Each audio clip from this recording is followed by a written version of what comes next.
Hello যশোরবাসী, আমি Jessore today থেকে কথা বলছি। আমি আমিনুল ইসলাম। আজকে আপনাদের মাঝে একটা বিষয় তুলে ধরব যে আমাদের ভৈরব নদ সম্পর্কে। আমাদের সাথে আছে মেহেদি হাসান সুমন। আপনারা দেখতে পাচ্ছেন আমরা ভৈরব নদীর পাড়ে দাঁড়িয়ে আছি, গরিবটা মাজারের নিচে। বিগত সরকারের আমলে এই যে পাড়টা বাঁধা হয়েছে, পাড়ের পাড়ে রাস্তা হয়েছে এবং পার্ক এবং সুন্দর পরিবেশ করবে এই লক্ষ্যে। কিন্তু আমাদের এই নদীটা খননের পরে এটা খালে পরিণত হয়েছে। পাশাপাশি দেখতে পাচ্ছেন নদীটা ঘুরে দেখান ভাই, নদীটা ময়লা। ওই পাড় দিয়ে দেখান যে ময়লা, ড্রেন এবং আগাছা জন্মগ্রহণ করে নদীর পানি, আমরা কিভাবে দেখাবো, নদীর পানি কালো কুৎসিত বিষাক্ত পানিতে পরিণত হয়েছে। এই নদীতে আর এখন আর মাছ হয় না এই নদীতে। পাশাপাশি এই নদীর পানি প্রচুর দুর্গন্ধ বের হয়।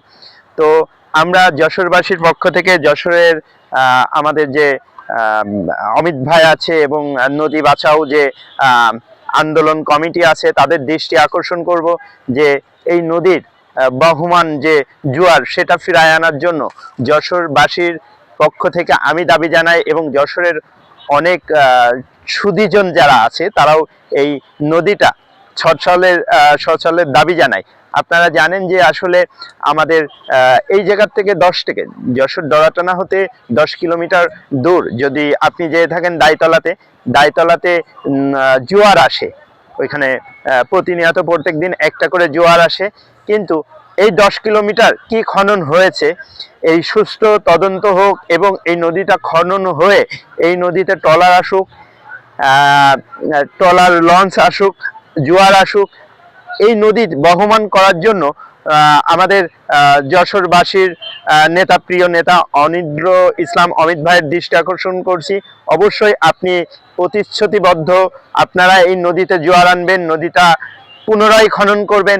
সেই জায়গা থেকে আমি আমার জায়গা থেকে অমিত ভাইয়ের দৃষ্টি আকর্ষণ করছি, আপনি খুব দ্রুত সময়ে এই নদী, আপনারা দেখতে পাচ্ছেন কত চওড়া নদী এবং ময়লা আবর্জনা এবং নদীর পানি নষ্ট হয়ে যাচ্ছে। সো আপনি সুন্দর কোনো পদক্ষেপ নিয়ে নদীটা খননের ব্যবস্থা করুন। পাশাপাশি আমাদের যে বর্তমান সরকার আমাদের তারেক রহমান, তিনিও আসলে নদী খান রক্ষার প্রতিশ্রুতি দিয়েছে। সেই জায়গায় তার প্রতি শ্রদ্ধাশীল, অবশ্যই ভালো উদ্যোগ। নদী বাঁচাই দেশ বাঁচাই এই স্লোগানে আমার এই যে যশোরের ঐতিহ্য ভৈরব নদ, এটা বহমান এবং জোয়ার আসুক, এই দাবি যশোরবাসীর পক্ষ থেকে আমি সরকারের প্রতি দাবি জানাই। ধন্যবাদ।